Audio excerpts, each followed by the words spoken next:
743 год. На обломках восточно-тюркского каганата на территории Северной Монголии был образован Третий уйгурский каганат. Вскоре племя чиков, проживавшее на территории Тувы, было разбито уйгурами. Пытаясь укрепить свою власть, новые хозяева создали в Туве целую систему крепостей.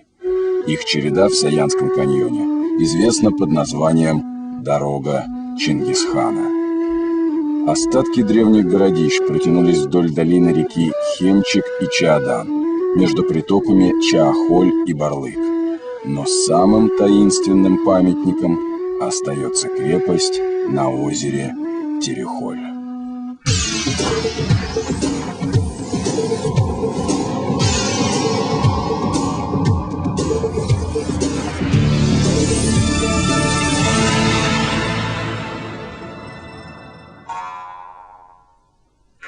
Загадочные развалины на маленьком островке.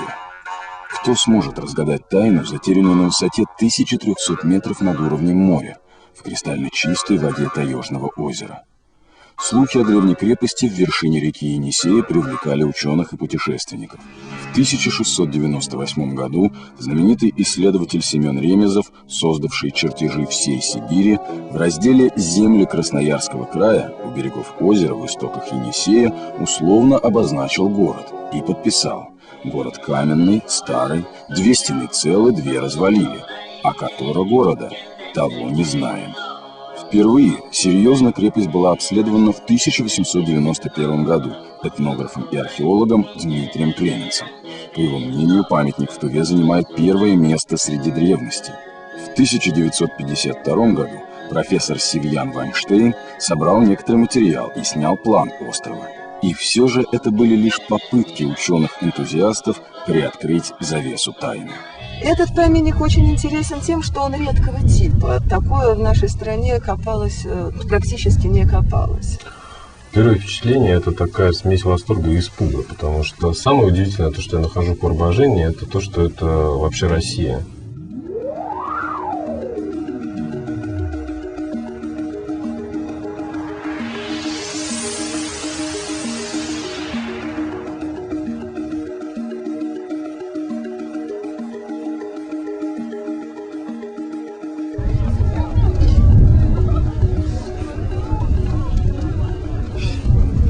Началом экспедиции нас!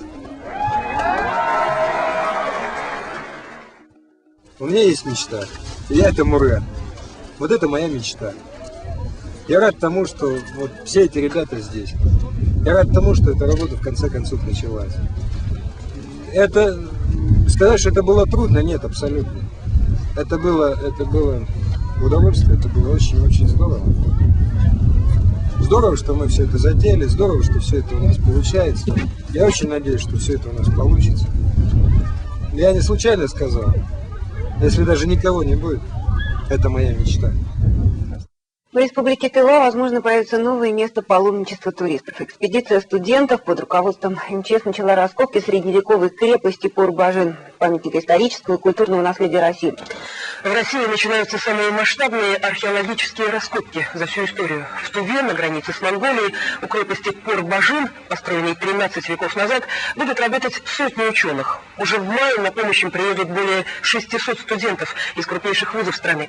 Поучаствовать мечтают и зарубежные специалисты. По их оценкам, первые же находки станут мировой сенсацией. Надежды ученых не случайны. Этот исторический памятник, стоящий на красивом озере, таит в себе море открытий. Достаточно процитировать великих ученых, чтобы представить, какие удивительные моменты еще впереди. Альберт фон Лепок писал: «Уйгурский язык и письменность внесли вклад в обогащение цивилизации других народов Центральной Азии. По сравнению с европейцами того времени, уйгуры были наиболее развиты». Вторит ему профессор доктор Лазло. Уйгуры умели печатать книги за века до того, как Гютенберг изобрел свой пресс. Глава уйгуров Третьего каганата Элетмиш Бельге Каган и его сын Бегю Каган оказали поддержку китайскому императорскому правительству, за что получили громадные материальные блага. Добыча, дань и выгодная приграничная торговля обеспечили на некоторое время мир в каганате. Именно в это время Каган начинает строить Пор-Бажин. Очень необычный. Город здесь как составки Windows на обоев для рабочего стола. Очень красиво, очень-очень необычно. По сути, памятник, конечно, уникальный, безусловно, потому что это единственная здесь сырцовая крепость в Туве, на юге Тувы или в Хакасии, которая имеет внутреннюю планировку. Причем планировка довольно четкая, очень симметричная. И, безусловно, ясно, что строилась она по единому плану. То есть были люди, архитекторы, можно так сказать, без всякого преувеличения, которые эту крепость спланировали. Именно уйгуры начали серьезно насаждать в центральноазиатских степях оседлую цивилизацию со строительством обширных многоквартальных городов и крепостей. По мнению специалистов, место для Пор-Бажина было выбрано не случайно. 13 веков назад это был полуостров, а стало быть, доставка строительных материалов не была затруднена. В основном на этом растопе очень много находится такой черепицы. Эта черепица покрывались крыши. Это вот как раз так вставлялась, а с краю вставлялись вот такие с узорчиками. Они вот так между собой закреплялись. Правда, здесь чуть-чуть неровно. И при обвале крыш вся черепица падала вниз. Именно вот эти массовые находки находятся именно здесь, в этом растопе. Ну, черепица дает надежду, что этот памятник, она дает не надежду, она дает твердую дату, что это 8 век. Потому что орнаменты вот на этих концевых дисках, это эпоха Тан, 618-907 год. Так что, скорее всего, это время уйгурское. Назначение памятника, так же, как, наверное, и другие говорили, что пока нам непонятно. А наш двор, двор и двор. Будем копать дальше, будем надеяться, что узнаем, что же это за двор, каково его назначение. Стены крепости достигали в высоту 11 метров, а основным строительным материалом служила глина. Но Пор-Бажин, что в переводе «глиняный дом», удивляет и здесь. Здания основного дворца и еще нескольких зданий были сооружены из кирпича, а штукатуркой дворца оказалась обычная известь, найденная учеными на глубине 1,5–2 метров на самом острове. Загадкой остается лишь, где и каким образом древние строители ее обжигали. Вот, если коротко, то мы смотрим разрез стены, смотрим технологию строительства, по которой, собственно, здесь стены строились. Это вот сырцовый кирпич, обкладывался кирпичом, потом заполнялся такими вот слоями.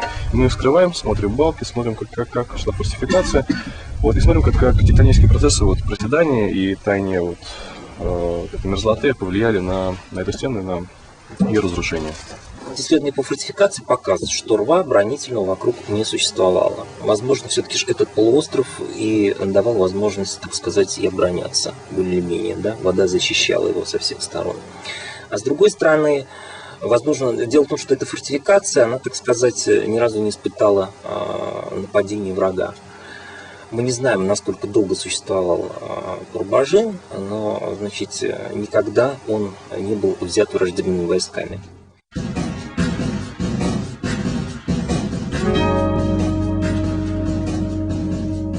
Даже сейчас полуразрушившиеся, поросшие травой стены выдают былую мощь Великой империи. Они каменные свидетели событий давно минувших дней. Они видели, как вместе с военной добычей и императорскими дарами Бёгю Каган привез из Китая проповедников нового учения – сагдийских миссионеров-манихеев, чью веру он принял в Лаяне, столице танов.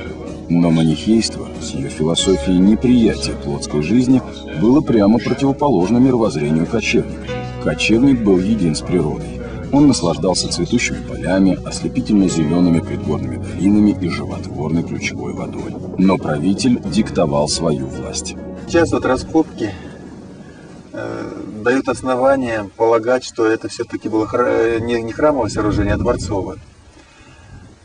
И поскольку мы во дворце и в других помещениях не нашли отопительных систем, очагов, это свидетельствует о том, что дворец использовался в летнее только время, в теплое время года.